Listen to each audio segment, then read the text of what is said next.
freaking first cut. Golly.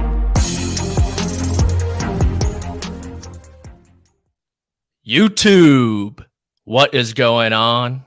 Like and subscribe, swipe up, do all those damn things. Welcome to the First Cut Podcast. I am your host today. After hitting Tony Finau outright last week, I have been granted the host seat. Rick Run Good has ran away. He is at the RSM Classic, boots on the ground. Everyone be sure to follow him. But welcome to the First Cut Podcast. I am joined by the Take Smith himself, KP, Kyle Porter. How are we all doing? I'm good, Patrick. That we were arguing about who was going to host this podcast. What you just introed was better than any of the 400 intros that I did back before Rick was on this pod. So congratulations. You're already better at it than I ever was. Stop it. You're gassing me up right now, and it's probably only going to go downhill from here. We already have a comment in from Joseph Boza. LMAO. Patrick is in the captain's seat. Yeah, I'm laughing too, man. Yeah, it's gone well so far. Hey, what are you're just drinking out of a big coffee Yeti type mug. What is your afternoon drink? Strictly water. I've been trying to cut back on the coffee. I've been drinking probably like 3 to 4 cups a day, which I don't love. So just a lot of water for this old cat. What is yours? Are you a tea guy? Well, yeah, I was gonna say I've been going. I too am trying to cut down on coffee, and I've been going tea in the afternoon. It's been delightful. Green tea? No, it's like I usually go with like a spice, like some sort of chai or spiced or something like that. Okay. I'm not deep in the tea game. My wife is like, here, just drink this, which is it always sounds dangerous and weird, but I just don't know very much about teas like I do coffee. Yeah, so there is a point in time in my past life where I was on the bench in consulting, which means you don't have a client. So you're just kind of like twiddling your thumbs a little bit, meeting people in the office, networking. And I was like diehard green tea addict because I read like one news headline once that it was like it could extend your life 10, 15 years. You didn't even read the article, just the headline. No, didn't click it. I don't think it was true though. That's one of those things where everything online, it's like, oh, drink 1 glass of wine every night and you'll live to be 180 like Bryson. Mm-hmm. And then you find the opposite article that's like drink 1 glass of wine every night and you'll have, high cholesterol by age 22. Yeah, I don't know. You can find anything that refutes you can find either end of the spectrum online. So I don't know what to believe. Yeah, I don't either. But speaking of drinking, Troy, let's pull up this First Cut merch QR code. Ladies and gentlemen, the holidays are around the circle. Use promo code FirstCut20 at checkout for 20% off your First Cut merch. Let me tell you, lovers will love this. If you have a girlfriend, a boyfriend, a sister, a son, you know what they need? They need a long sleeve First Cut shirt. It's getting cold around the country. If you're in some of those warmer states, we got short sleeve too. We have drinkware, everything you need. Pull out those phones, get that QR code up, FirstCut20 at checkout. All right, Kyle, enough Bojangling. We got a lot to talk about. It is the final event of the final swing season on the PGA Tour. Tony Finau this afternoon, WD, minor injury per his agent. I don't know if he just didn't want to show up to Sea Island. I think he heard Rick was coming. He didn't want to run into Rick Run Good, the rules official. What are your thoughts on Tony Finau out of this field and now a real wide open affair? Yeah, it is. I love the phrase lovers will love this, by the way. Have you been just sitting on that all year until you got the first share? Yeah, TM on that. Yeah, I mean, it was okay. So one, it's not super surprising, right? We see this all the time where a guy wins, and especially if it's this is, I think, objectively a lower tier event at the end of a long stretch. So I don't think it's surprising that Finau would withdraw. But I it's a little disappointing because, I don't know about you, Patrick. I thought he had a real chance to go 4 out of 8, taking it into 2023. And then all of a sudden, we talked about this on Sunday on the First Cut podcast while you were doing your writing duties. But I don't know how many guys. I'm actually interested to hear your answer. I don't know how many guys I'm more excited about going into 2023 than Finau. I mean, the list it's like Rory, JT, Spieth.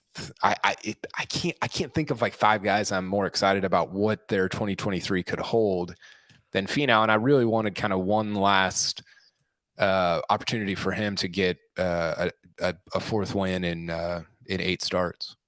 Yeah, I agree with you. I honestly thought he'd win this week as well. Definitely bummed he's not going to play, but I'm kind of reminded of our conversation a few weeks ago where I posed a question: what would be a successful season for Tony Finau? Kind of what we expect from him. And it's kind of crazy. 16 months ago, he was this guy who was, labeled as a choker, can't get it done, probably overrated a bit, to be honest. And now, 5-time PGA Tour winner. He's been a member of the President's Cup, Ryder Cup 4 times, which is kind of sneaky. I feel like we don't really see him in that light. And I posed the question when I was doing those writing duties: could Tony Finau at the end of his career potentially have double-digit wins and a major championship? Would that surprise you if that happened? Would that surprise me? It wouldn't surprise me. It would be extraordinary. I mean, double-digit wins in this era with a major. Which one's harder? Is it double-digit wins or a major? I guess it's probably double-digit wins. Yeah. But he's also not, 4 of his 5 wins are generously mid to low tier. I mean, that's like being pretty liberal with the definition of mid. Yeah. One of them is obviously really solid with the North. Was it the North? Whatever the first playoff event was called. It was at Liberty National. I don't know what the names are anymore, but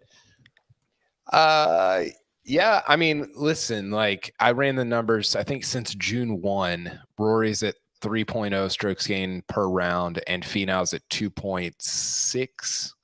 I don't think anybody else is over like 2.3. So he's playing at a clip that is, it's incredible. He's playing like the number 2 player in the world. Now, whether he rises to become the number 2 player, I was surprised, Patrick. He's never been past 9 in the world. He's never been in the top 8. And I think his ceiling in terms of his gifts are that he's a top 5 player. I don't know if he can.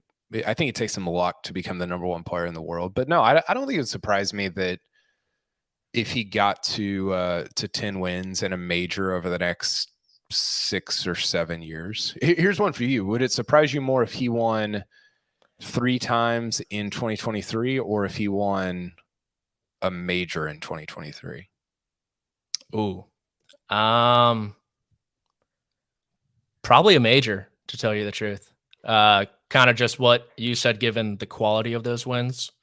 They haven't been really great fields, and we haven't seen him. I know he was in the final pairing there, I want to say 2018 at Shinnecock. Shinnecock kind with of Berger. Yeah, blitzed the field there on Saturday early, got lucky, final group. Was there with Tiger at Augusta. Yeah. But outside of those 2 instances, has he really been there down the stretch in a major championship yet? Well, it's weird because he's got all these top 5s and top 7s, but I was trying to think back on like when has he been in it? Mm-hmm. Even say on like the last 5 holes at a major. And I don't think there's been one. That's happened a lot in big time PGA Tour events. You think about a bunch of playoff events, Riviera at least once, if not a couple times. I can't think off the top of my head. There's been several others where he's been in it in these what are going to be elevated events in 2023. But I don't think that's been true of major championships. And but he's got his game just, it fits majors. So think about Augusta, especially. It's like, oh, he should, and he has played well there. He just hasn't really been within a shot or 2 over the last 5 or 6 holes. So I think I would actually be more surprised if he won 3 times, because I I think what's going to happen is he's going to play. He plays more than most of the top guys, right? He plays more than Rory or Rahm or JT. Mm-hmm. But I think he's going to basically just play this elevated event schedule in 2023. And those are, I mean, those are going to be friggin' hard to win, right? And so I would almost be more surprised if he won 3 of those than if he won a major.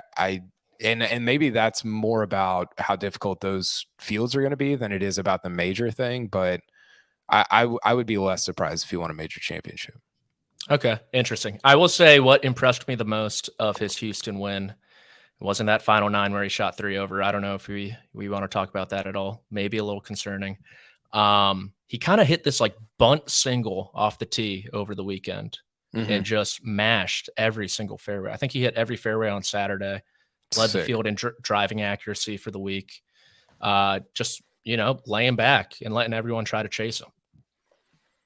Yeah, and he talked about this. Sean Martin had a really good gamer for PGAtour.com on Sunday, talking about how everybody was framing it, and probably including you and I, as like, oh, mentally Finau's kind of caught up to his physical gifts. And he actually was kind of positing that it's the other way around. Physically, he's kind of caught up to where he was mentally. And what he meant by that was he's harnessed the speed, he's hitting more fairways. And I think that's an interesting idea. And I think my question is for Finau is, can you turn that on and off? Can you go to Augusta where you don't have to dial it back and just go, kind of 6th gear and try to pick up a ton of strokes on the field that way? And then can you go to a US Open, pull it back a little bit, hit 4th gear, but just, hit 13 fairways or whatever. And if he can play both of those games, that's going to be pretty special, I think. I'm interested to see how that goes for him in 2023. Yeah, I agree. But first, we have to finish up 2022. PGA Tour is not the only tour finishing up their calendar year. We're going across the pond to our brothers in Europe. The DP World Tour Championship is this week. Rory McIlroy headlines the field, world number 1 in the news this morning, talking about Greg Norman and live as you expect.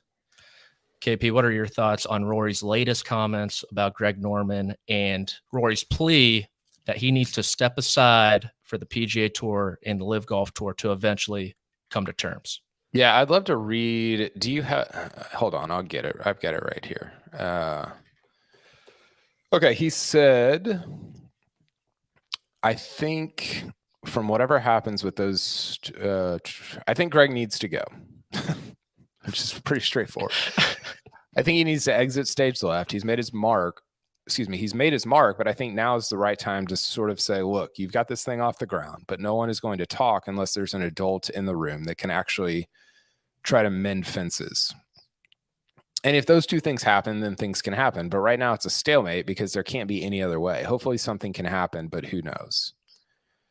So just firing shots at Greg Norman all over the place in every way imaginable. And I think that, I mean, listen, I don't think it's like a hot take to say that Norman has a vendetta against the PGA Tour, right? Like that's sort of been an open secret in golf for 25 years. And so I don't think that Rory's wrong about that. I think my question, and maybe this is for Rory, maybe it's for, I don't know who, it's just, maybe it's for you, Patrick, is, oh God, what is getting adults in the room and talking even look like? Right? Like and this has sort of been my question all along, is like, what does coexistence look like? Is it just getting OWGR points and moving on? Because it's kind of coexisting right now, right? Like it's sort of settled into this, like, well, we got Live and we've got the Euro Tour and we got the PGA Tour, and this is just sort of what it is. And there's this OWGR fight, but it doesn't look like it's going to be resolved soon. But what changes if we get adults in the room and they talk? I agree. I don't really know what this coming together is going to be, right? Is it going to be like a co-sanctioned event between all three tours, like once a year or something? Like probably not. So yeah, I think if everyone kind of just honestly like shuts up, deals with their own business, and if the major championships are like, yeah, you know what, you guys can, come into our field if you qualify through the current qualification process or whatever it may be, or maybe they eventually go the top 5 players from Live will gain an entry. I don't know if the World Golf is going to end up giving them OWGR points with how they're doing. I'm sure they're changing things. I've seen murmurs on the internet. But yeah, like you said, what is what is coming together since they're on 2 different tours now? They're on 2 completely different platforms. I don't see a scenario where Patrick Reed is coming back to play at Riviera or something. Do you? No, and I think I really am curious about this, especially as it gets further along, because the coming together, Patrick, I think would have been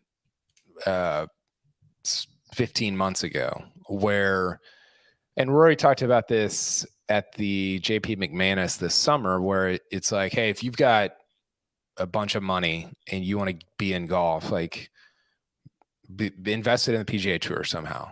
I don't know what that would look like, but that's coming together. That's getting adults in the room and sort of like talking through like, hey, don't fracture this already niche sport even further, which is what's happened. And, it was interesting that I don't know if you ever read that New Yorker article about, did you read the New Yorker article about Liv? I did. Yeah. So in there, it talked about how I can't remember the guy's name. Al Soror. Is that right? Your guess is as good as mine. The CEO.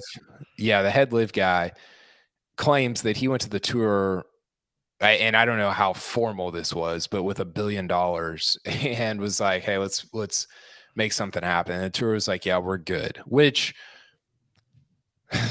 buddy, that's like that is one of the great what ifs. I don't know what happened there. I'm not claiming one way or the other, but that's an all-time what if, right?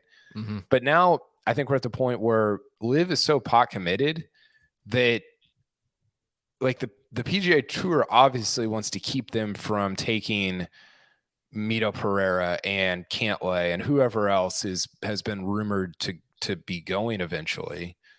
But what does Liv have? What do they have to gain? Like, what's in it for them? Why would they either shut down or full, like, is PGA Tour going to buy them? Like, that's not going to happen, so it's a weird spot where the Liv is so pot committed that I don't know what compromise even looks like anymore. Yeah, I totally agree there as well. Maybe it'll be like both regimes kind of have to change, because I mean, Jay Monahan has been pretty adamant about his stance as well, where, I mean, even if it's a new guy, not Greg Norman at the helm, I can't imagine Jay Monahan's like, yeah, let's all sit down and chat.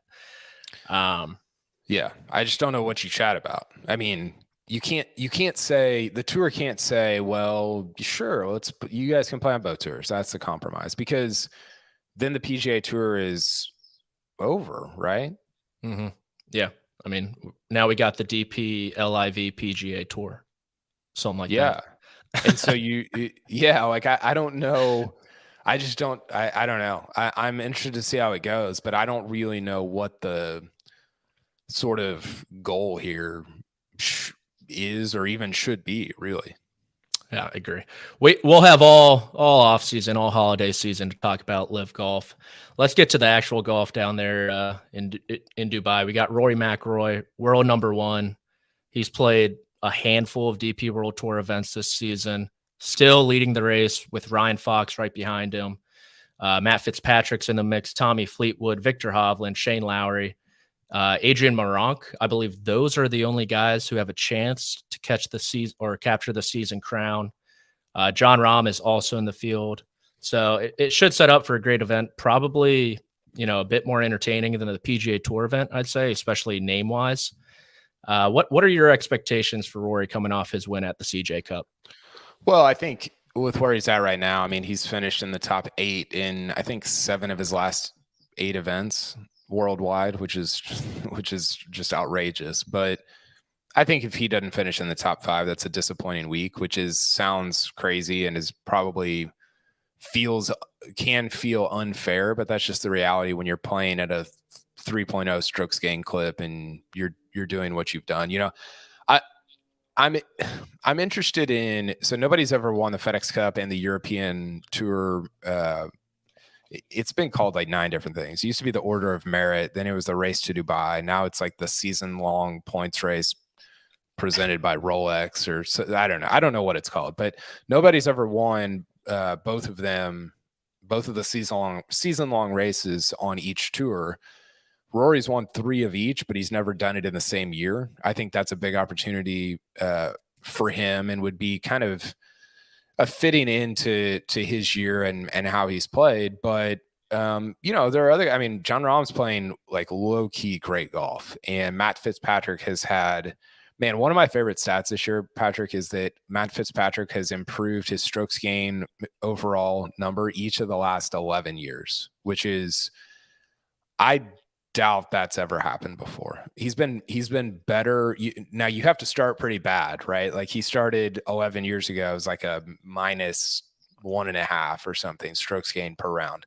And every year for the last 11 years, he's improved it. And I think I think he's in that category of guys that I'm most excited about in 2023, just because of how much he improved over the last 2 years and what he has a chance to do, which I think has become a top 5 player in the world in 2023.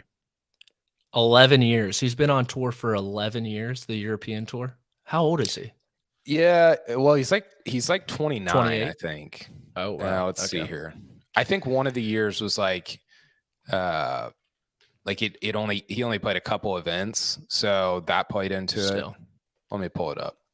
So going back to 2011, so he was in, so this counts amateur events also. So he was an amateur 11, 12, 13, but his strokes gain number was like -2.7.6, -1.1, -0.7, and then he got into the positive in 2015, and he's improved every single year since then. Last year it was in 2022 it's been 1.71. Damn. Okay. I mean, I know you didn't mention him in your top 5 most excited for, but I'll throw Jon Rahm in the mix as well. Just given how he's putting currently. Obviously didn't work out for him at Congaree, but man, if he's making putts like he has been for the past 5 events, it could be kind of similar to 21. I feel like where, he obviously had that COVID thing at the Memorial, won the US Open in the next start. But I feel like with JT, it took a while for him to get his second major. I expect Rahm to get one this year as well. And, maybe he could get this event. He hasn't played here in a while, I want to say. And then also defending champion Colin Morikawa is not playing as well. Yeah. I think, that was kind of weird. Yeah. I think he has like a wedding to go to maybe. Okay. That's what he's saying. But it's been a pretty cold past couple months for Colin in general, playing wise. Has the new putting coach as well. So I don't know if I'm excited for his prospects per se, but definitely intrigued. I put him on the list of, what is he going to do this year after a year where he didn't win worldwide. Yeah, Morikawa is interesting. I wrote a column after when did he pop off at Trevor Immelman? That was at Mayakoba 2 weeks ago. I wrote a column after that saying like he's fine. Like his numbers they're a little down, but they're not like worrisome.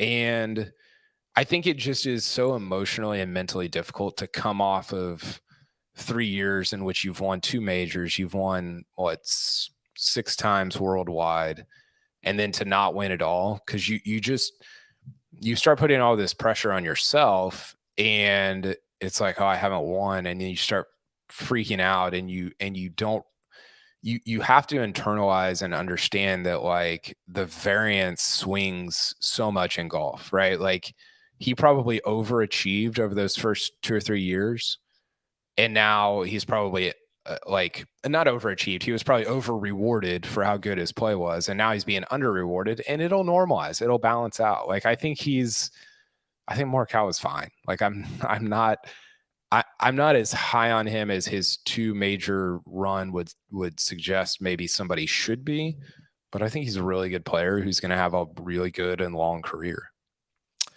And you know who else has a difficult time losing? Me. And we will have our best bets after the break. And we are back. I believe that's how it works. Producer Troy, hit me in the chat if I did that poorly. But pull up our best bets for the RSM Classic and the DP World Tour Championship. I received the okay from the producer. We're good to go. This is not good to look at between me and you. You know what's really disheartening is I hit Tony Finau last week, and and I think I barely made money. I had him top 10, had him to win the tournament, made a dent in this debt that I am in. Rick, the horse of the bunch, leading the way for us, but you and me, Kyle, it's up to us this week. Greg, after one show, I think he just had enough. Yeah, he doesn't. He gets a pass here. He's done one show. What 5 bets doesn't count. But you and I, we've got some things to answer for here, and it's not good. I think this week we'll look at it in a second, but I leaned more toward things I thought were actually going to happen and not trying to find value further down the board. So I don't know if that's a good or bad strategy, but here we are. All right, let's check them out. Producer Troy, put up the best bets. Here we go. Kyle, $50 on a matchup. I'll let you go first. Yeah, I got Keith Mitchell over Sahith. I already hate this. I hated it when I put it in. I still hate it.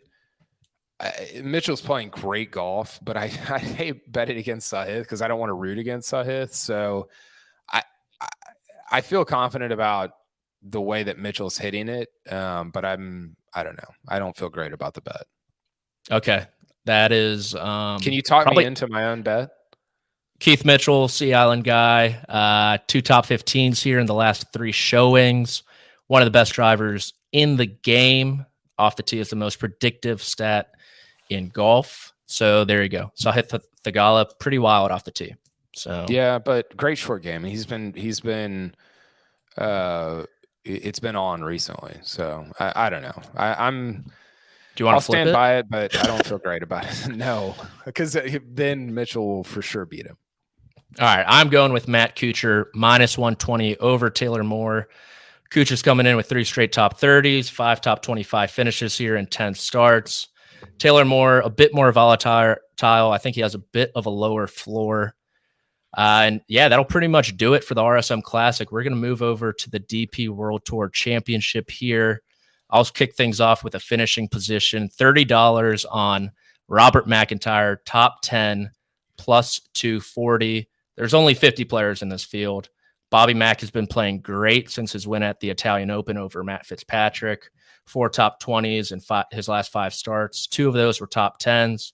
T Ford here last year. He's putting beautifully. And yeah, I expect Bob McIntyre to be on that Ryder Cup team next year in Italy. He obviously just won at that course. And I think a great showing this week would go a long way for him. So, KP, who do you like to finish inside the top 20? I've got somebody who also could be on that Ryder Cup team that is just flying way under the radar. It's Jordan Smith. He's number 81 in the world, but he's number 38 in the Data Golf rankings. He's been lights out recently on the European Tour. His finishes going back to the middle of August: T7 miscut, T12 7. He was DQ'd at the Dunhill. Don't know what that was. I don't remember what happened there. And then T6, he won the Portugal Masters, T13 last week in South Africa. So I've got him to finish in the top 20. It's not a good number at -190, but again, I'm just going with stuff that I actually think is going to happen this week. That's fair. That's pretty much picking like Duke against South Carolina upstate or something. Seems like you're pretty confident in that one. Yeah, I mean, and this tournament's weird, right? Because it's got like 7 guys that are awesome, and then the other 53 or whatever are like, I don't know, man. Like they're and then you've got these guys a little bit in the middle, like Jordan Smith and Bobby Mack, that they're not the Rory, Hovland, Lowry level, right? But they should finish in the top 15, top 20, and it's kind of on them to beat out the rest of this field.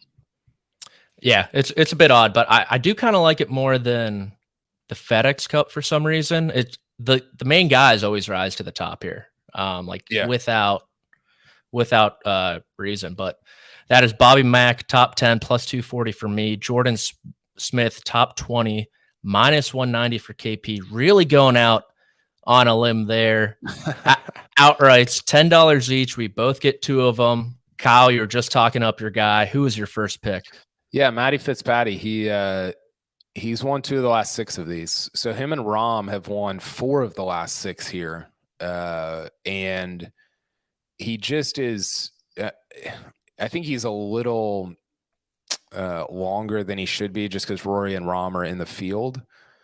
But yeah, I think I'll just do my second one also because I think one of these 3 guys is going to win. I think Fitzpatrick, Rahm, or Rory is going to win this golf tournament. So I have Fitzpatrick in one outright, and then I have Rahm and Rory to finish first and second in any order at 12-1.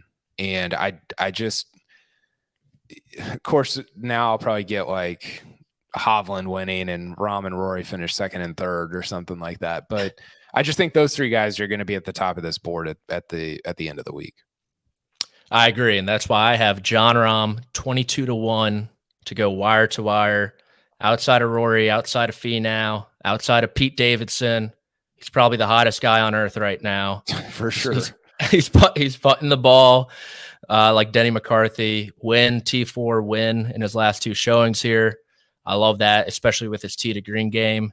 And I had to give a little love to the PGA Tour and the RSM Classic. So Andrew Putnam, 40-1. He's made 7 straight cuts, runner-up at the Zozo.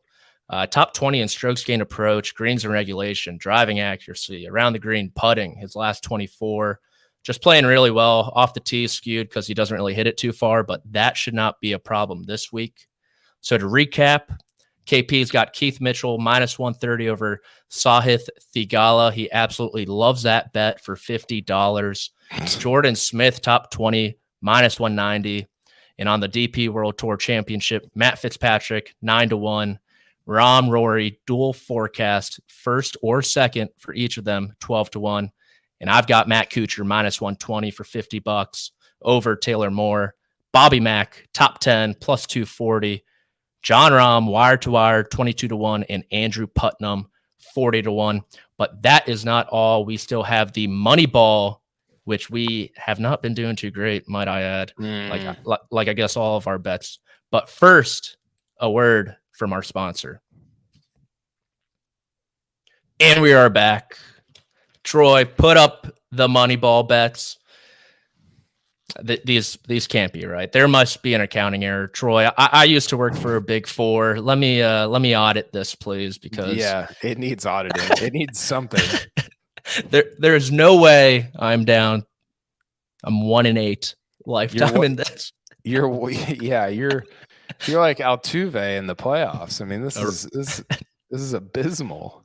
Erroneous. But this is the week we both get off the schneid. I like the bets that we have listed. Kyle, you go first. Yeah, I mean, one of us I think is gonna be right here. I think we're gonna hit one of these. I just don't know which one. We can't hit them both, obviously, but I thought about there was one of Rory going wire to wire. I think it was like 18-1. That felt.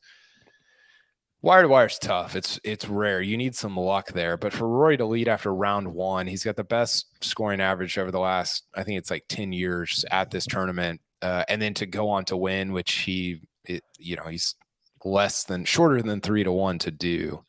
I think it's a pretty decent number at 12-1. I don't know if there's value there, but I think it's at least fair. So I've got Rory to lead after round 1 and then to go on to win. Okay, and I got Jon Rahm, leader after 1, 10-1. And I was talking to Troy behind the scenes about this. Extra premium play, Duke minus 1.5 tonight. against Kansas. No Bill Self at the helm. He's suspended. Jeremy Roach at point guard. John Shire at the helm. So wait, is this like a parlay with John Rahm? It's just an extra play. We got John Rahm 10-1. That's the money ball. That'll get me back in the black since I'm down $347. Oh my gosh, Antonio. Oh my gosh. Think you know a guy. Well, no, I mean, it is it is extraordinary. I mean, I've been bad, but like you've been atrocious. Off the win too. Off the win with Tony Jeremy Finau. Roach? Is he going to be a top 5 pick? No. He's their junior point guard. He kind of popped off in the NCAA last year, but went to Paul VI Catholic in Fairfax County, Virginia. Sure, I represent. Yeah, on the tip of my tongue. Does Duke have any like super freshmen? Yeah, I think they had the top recruiting class. Like 3 of the best freshmen. They just reloaded. John Shire was always kind of the recruiting guy. And now he's coaching too. I'm pretty sure he was like coaching the last couple of years too. I forgot Coach K's gone. Yeah, I don't think it's really that big of a loss. Like, I don't think he was a great in-game adjustment type of guy. You think about, I don't know, that Zion team, he kind of underachieved with RJ Barrett, Cam Reddish.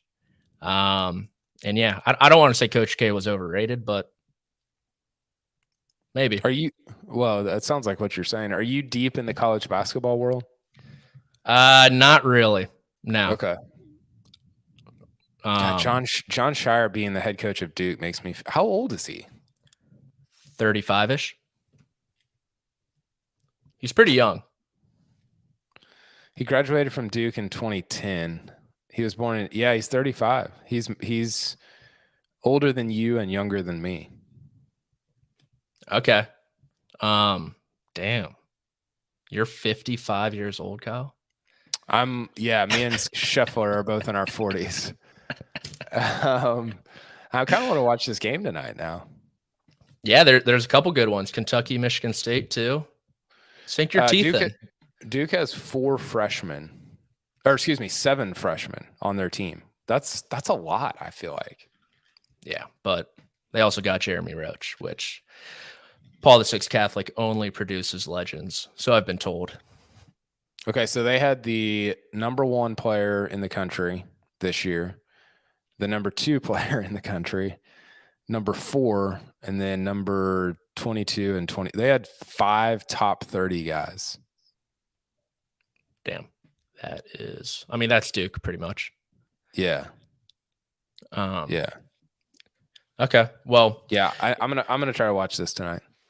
All right, we'll recap it over the long break. It is the last PGA Tour event of the year until Kapalua, with Mark Rolfing on the call there. Kyle, you got any other thoughts before we wrap this up? No, it was a fun one. Miss Rick, but I had fun with you, Patrick. Did a great job, and I'm. The RSM is what it is. I think it's fine. I think it'll be better served as like the sort of play your way into the elevated events or the whatever the what am I trying to say? Play your way into like having status for the following year, that kind of tournament in the fall next year. But I think Dubai is going to be great. I'm excited to see Rory and Rahm. Excited to see if Fitzpatrick can win 3 out of the last 7 DP World Tour Championships, which would be pretty crazy. So yeah, it's going to be a fun weekend of golf. Should be a good one. Good one to wrap up 2022 before we get into PNC, Hero, Father Son. That's the PNC. I'm thinking of another one, QBE. But yeah, and then the holidays, of course. Kyle, one last question. What are you most thankful for? Wow. What am I most thankful for? Probably that I like this moment, probably getting to work at home and just walk like 30 feet inside and get to hang out with my kids and read to them and spend time with them. Okay. And also getting to cover Spieth playing golf. Those 2 things. It all comes back to Spieth. Where did that question come from? That wasn't on the rundown. It's Thanksgiving next week, you know. You got what about you? Health, family, the usual. Okay. Yeah, probably the parents though. Probably my parents still. Most thankful for them. Good support system in the McDonald household.